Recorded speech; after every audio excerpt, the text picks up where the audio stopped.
You never really know what someone is going through. The person next to you at work, the one who's always smiling and cracking jokes, he might be battling depression so deep it takes everything in him just to show up. Or the woman at the grocery store who seems short-tempered or distracted. She might be caring for a sick parent and hasn't slept properly in days. Or that teenager who's acting out or isolating. They could be struggling with identity, anxiety, or relentless bullying. See, behind the surface of every human being is a story you can't see, a wound you don't know, a weight they carry alone. These are the silent battles people are fighting. And the truth is, we all have them. Some are fighting battles of the mind. It could be negative self-talk, constant comparison, imposter syndrome, shame. Others are fighting battles of the heart. Grief from a loss, heartbreak from betrayal, loneliness in a crowded room. Then there are the physical battles, chronic pain, illness, fatigue, invisible health struggles that the world overlooks. And let's not forget the financial burdens. It's a fear of a job loss, the stress of providing for a family when the numbers just don't add up. So often we walk past people assuming everything is fine because they don't look like they're struggling. But you don't need to wear a cast or cry in public to be in pain. Some of the strongest people you know are silently breaking. And some of the most put together people are holding themselves together with nothing but sheer will. So what's the point of this message? It's a reminder to be kind, to be aware, to lead with compassion instead of judgment. It's a reminder that your words matter, because sometimes one kind of comment can be the reason someone doesn't give up today. It's a reminder that we should never assume we know someone's story just because we've seen their smile. And it's also a call to you. If you're fighting your own silent battles, you are not alone. Even when it feels like no one sees your pain, even when the world keeps moving like nothing's wrong, even when you're wearing a brave face but your soul feels exhausted, know this: you are not weak for struggling, you are not broken for hurting, you are human, and your healing takes time, grace, and support. And maybe you're not in a place to share your battle right now. That's okay. But please, don't fight it alone. Reach out, talk to someone, get help if you need it. There is strength in vulnerability. You don't have to carry the full weight of your world by yourself. You're allowed to rest. You're allowed not to be okay. You're allowed to be a work in progress. And if you are someone who's climbed out of a hard season, let this be the reminder to look back, to help someone who's still in the dark. Sometimes your survival story is someone else's instruction manual. We can't always fix what others are going through, but we can create a world where people feel seen, where compassion leads, where patience outweighs pressure, where understanding replaces judgment. So next time someone cuts you off in traffic, the next time your coworker seems off, or the next time your friend cancels plans without explanation, pause. Remember this speech. Remember, everyone is fighting something silently. So be a little bit more patient, a little more gracious, and a little more real. Because when we acknowledge the unseen battles around us, we become a better version of ourselves. And maybe, just maybe, we help someone fight a little longer.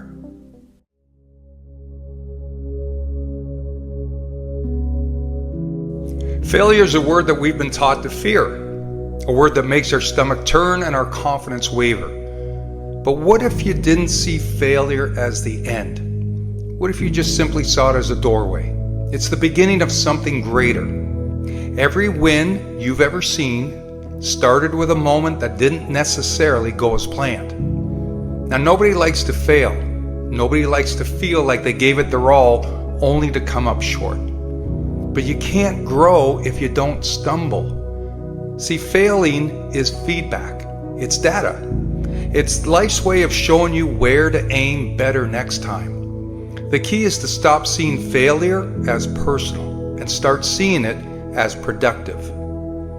You didn't fail because you weren't good enough. And you didn't fail because you were unlucky. You failed because you were trying. And trying means you're already ahead of the version of you who stood still. That one who is too afraid to even take the first step. Success is the result of failures, adapting, and trying again. The same goes for life, for goals and for dreams. You don't hit your stride on day one. You fall, you get up, and you keep going. And that's how you transform a failure into a win. You get back up and move smarter. Let me give you something practical. Whenever something doesn't work out, don't just feel bad about it. Write it down. What did you try? Why didn't it work? What would you do differently next time? See, that's the lesson. That's the win inside of the loss. And most people miss it because they're too busy being ashamed of what went wrong instead of learning from it. If you want to be unstoppable, then get good at losing without losing your spirit. Get comfortable being uncomfortable. Every story has chapters. Maybe you're in a tough one right now. Maybe this part of your life feels like setback after setback. But here's the plot twist. This is just the setup for the breakthrough. If you keep moving, you'll get there. But only if you keep moving.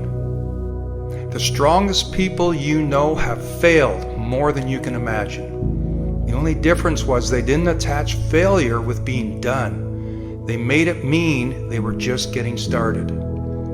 So stop waiting for the perfect plan. Stop beating yourself up because things haven't worked out yet. Start owning the mess. Start mining your failures for the lessons. And start seeing every no as a detour, not a dead end. If you want to win, then fall forward. Miss, learn, adjust, repeat. Failure is only final if you stop. But if you rise, reflect, and realign, you become someone failure can't stop. Turn your pain into perspective. Turn your stumble into strength. And turn every fail into fuel. Because this journey you're on, it's not just about the wins you collect. It's about the character you build along the way. Let that be your motivation.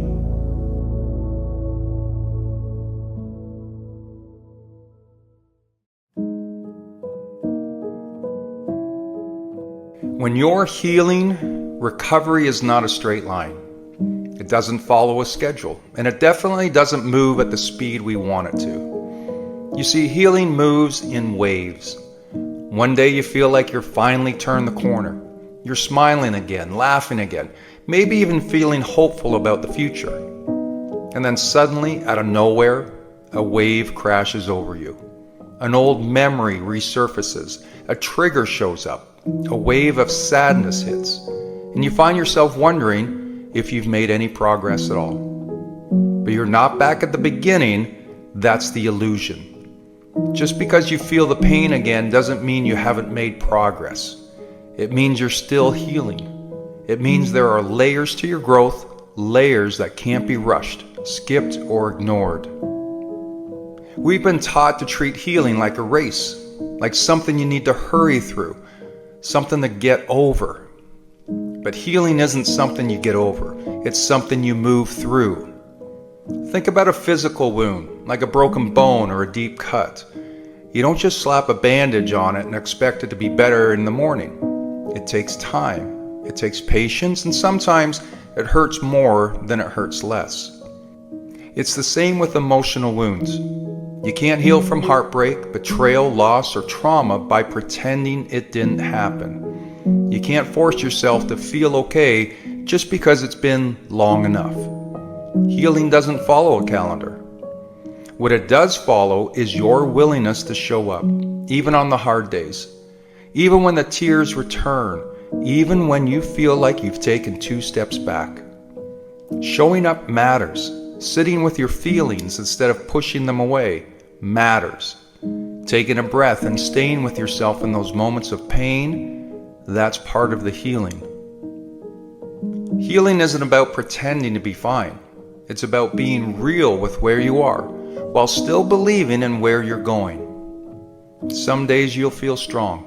Other days you'll feel fragile. and both are valid. Both are part of the path. The key is to stop judging yourself for how you feel. Stop comparing your healing to someone else's. There is no one-size-fits-all. There is no universal timeline. And there's no shame in not being over it yet. If you've ever felt like you're weak because you still cry about it, or you still get anxious about it, or you still struggle to talk about it, let this be your reminder. You are not weak, you are brave. You're doing the work, whether others can see it or not. And the work doesn't always look like progress. Sometimes it looks like choosing not to numb out, choosing to rest instead of run, choosing to feel instead of shut down. You are healing every time you choose compassion over criticism, every time you give yourself permission to rest, every time you speak kindly to yourself in the tough times. So if you're in the thick of it right now, if you're somewhere between falling apart and holding it together, remember this. You're not broken, you're becoming. You're learning how to live with a deeper sense of self-awareness, strength, and resilience, and that takes time. You are allowed to heal slowly. You are allowed to revisit old wounds. You are allowed to feel better today and worse tomorrow and still be making progress. Because healing isn't linear, but every breath, every tear, every honest moment, it all adds up. And one day you'll look back and realize you didn't just survive, you transformed.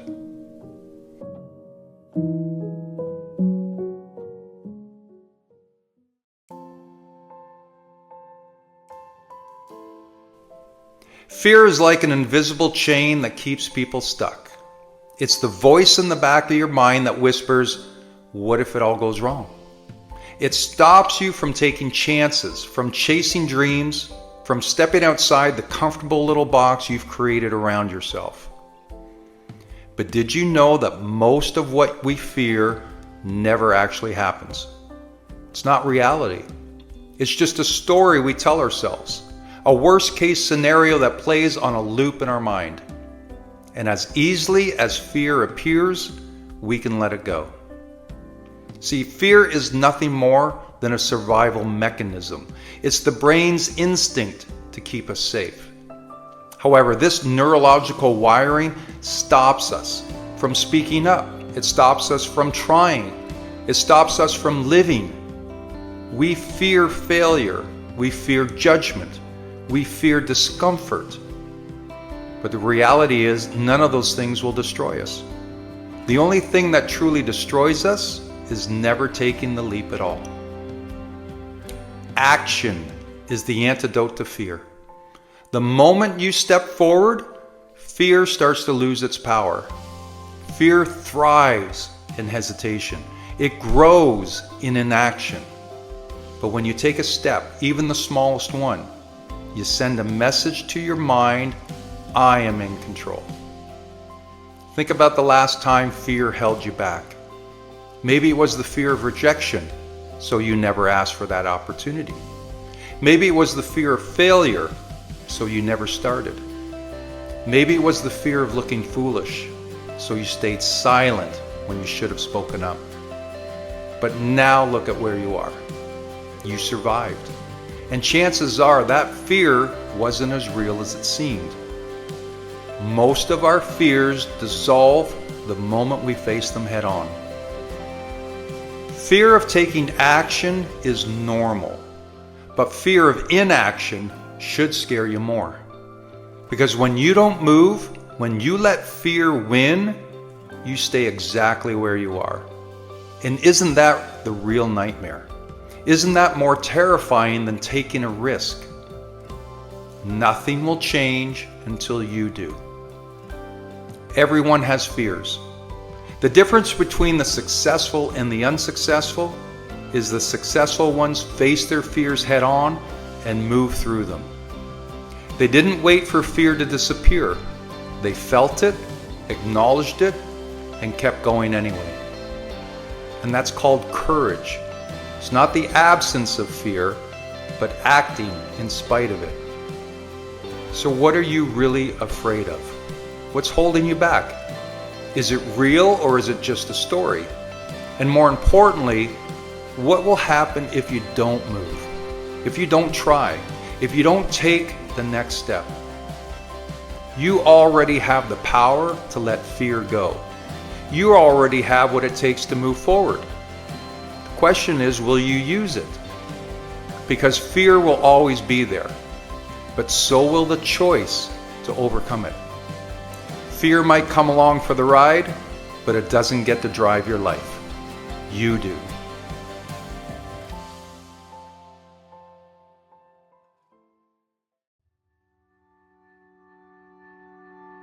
Whenever you want something big, something meaningful, a goal, a dream, a vision of a better life, at first it's exciting. You're fired up, ready to take on the world. And then reality hits. Obstacles show up. Progress slows down. It gets harder than you thought it would be. And in that moment, you start wondering, is this even possible for me? Well, imagine climbing a mountain. When you start at the bottom, it's easy to walk. The incline is gentle. You feel strong, energized. But the higher you go, the harder it gets. The air gets thinner. Your legs burn. Your body screams at you to turn back. Or what happens when you push yourself in the gym? Your body shakes, it burns, it resists. That's not a sign to quit. That's a sign that change is happening. Growth is happening. You're breaking through limits. But unfortunately, when the resistance hits, that's where most people stop. Right there, just before the peak, just before the growth. They tell themselves it's too much, that they've gone far enough. But what if they knew that just beyond that hardest stretch was the view they'd been chasing? What if they knew that the body they've always wanted was just beyond the pain they're avoiding? Most people quit before they see the results. They stop at the very point where they're about to make the breakthrough. They assume difficulty is a sign to stop. But like the saying goes, if it were easy, everyone would do it. Everyone would be in peak shape. Everyone would be financially free. Everyone would have the view. But they don't. Because the moment when things get tough, they back off. They convince themselves it wasn't meant to be. And that's why most people stay exactly where they are. But not you. You're here because something inside of you refuses to settle. You know there's more. And if you know there's more, then quitting isn't an option. That doesn't mean just blindly pushing harder. Effort's great, but on its own, it's not enough. You need to learn, adapt, and you need to adjust. Here's another line you should know. Where there's a will, there's a way. One strategy isn't working, well then try something else. If one door doesn't open, find another. Delays are not denials, and roadblocks are not dead ends. People get stuck because they think there's only one path to success. But there are always options. You just have to be relentless enough to find them. Achievers don't succeed because it's easy. They succeed because they refuse to stop. They figure out a way in spite of the obstacles and the cries to stop. And that's exactly what you're going to do. When it feels impossible, when frustration creeps in and you start doubting yourself, remember this. You're not struggling because you're failing. You're struggling because you're growing. Because you're doing something that most people aren't willing to do. Again, if it were easy, everyone would do it. But it's not easy, and that's the point. If you want the view, you gotta make the climb. If you want the body, you gotta do the reps. So keep going. Figure it out. Find a way. You'll be glad you did.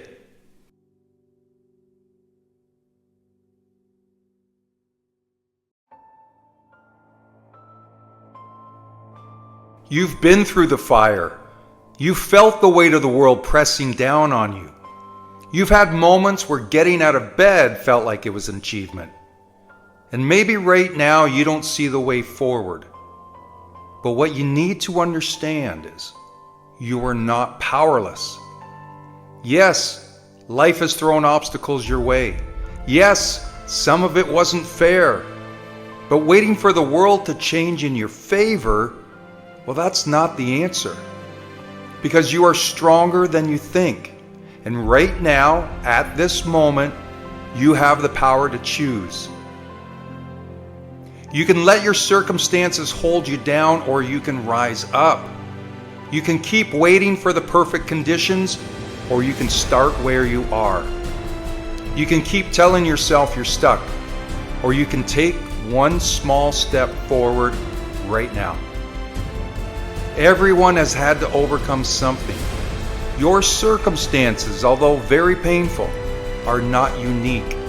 And in fact, there are plenty of success stories of people who've overcome much worse than where you are right now. You may feel like you're being singled out, or even punished in some ways. Believe me, I've been there too. Like, why does this keep happening to me? Or why can't I catch a break? But the truth is, things don't change until you do. We've all heard it, and I've said it before. If you want more, you have to do more. And if you want things to change, then you have to change. You don't need to be fearless. You don't even need to be confident. You just need to make a decision that today is the day you stop surrendering your power to everything that's happened to you and start taking it back. Struggle is not your enemy. Struggle is your training ground. Every time you push through, every time you refuse to quit, and every time you silence that voice in your head telling you that you're not good enough, you get stronger. You've survived your worst days. That means you're built for this. So no more waiting. No more hoping someone else saves you. No more thinking you're too broken to change. The past is done. Whatever happens next is up to you. You don't need to know every step of the way. You just need to take the first one. Maybe that's getting out of bed and deciding that today will be different. Maybe it's choosing to fight back against that negative voice in your head. Maybe it's finally refusing to believe the lie that you're stuck where you are. Whatever it is, choose now. Because you're not hopeless. You're not defeated. You're rising. And one day you'll look back on this moment, the moment you took back control, and realize it was the turning point. The day when everything changed.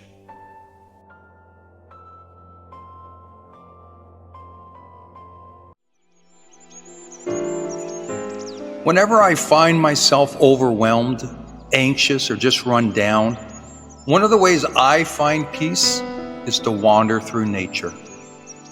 I slip on my shoes, fill my backpack with snacks and water, then head out for an hour or the day. There's something about breaking up the routine and connecting with nature that soothes my soul. It's my time. It's for me. And it's what I need. Now, whether it's nature or just in your own space, I strongly recommend you get lost so you can find yourself again. In a world that never stops moving, we forget to pause. We forget to step away. We forget that sometimes the only way to truly move forward is to first step back. You've been running, chasing your goals, meeting deadlines, answering messages, showing up for everyone but yourself. And somewhere in the chaos, you lost touch with you. There are days you feel it, don't you? That nagging sense that something's missing. That voice deep inside whispering, this isn't it. This isn't who I am. I need a moment to breathe. So take it. Give yourself permission to get lost. Not lost in distractions, not lost in the noise, but lost in a way that allows you to return to yourself. There is power in stepping away. Think about the last time you truly disconnected. No screens, no obligations, no expectations, just you and your thoughts and the world around you. At first, it's going to feel uncomfortable. When the noise fades, you're left with nothing but yourself. And for some people, that's terrifying. But if you sit with it long enough, clarity begins to rise. You begin to remember what matters. You begin to see what's been weighing you down. And you realize that half the things you were stressing over weren't even worth your energy. It's time to regroup, recenter, and return stronger. The people who change their lives are the ones who dare to step away long enough to reimagine what's possible. The best ideas, the boldest decisions, the deepest insights, they don't come when you're drowning in daily tasks. They come in the stillness. They come when you're out in nature, when you're traveling alone, when you're journaling at sunrise, or when you allow yourself to breathe without an agenda. And when you return different.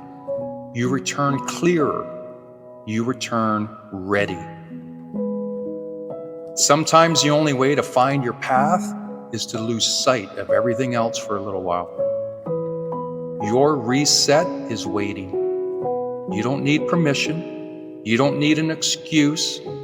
You don't need to justify why you're taking time for yourself. You just need to do it. Disappear for an hour, a day, or a week, whatever you choose. Book that solo trip. Turn off your phone. Drive with no destination. Let the world wonder where you've gone while you rediscover who you are. And when you come back, you won't be just rested. You'll be realigned. You may feel lost right now. That's okay. It just means it's time for this. I strongly recommend you get lost so you can find yourself again.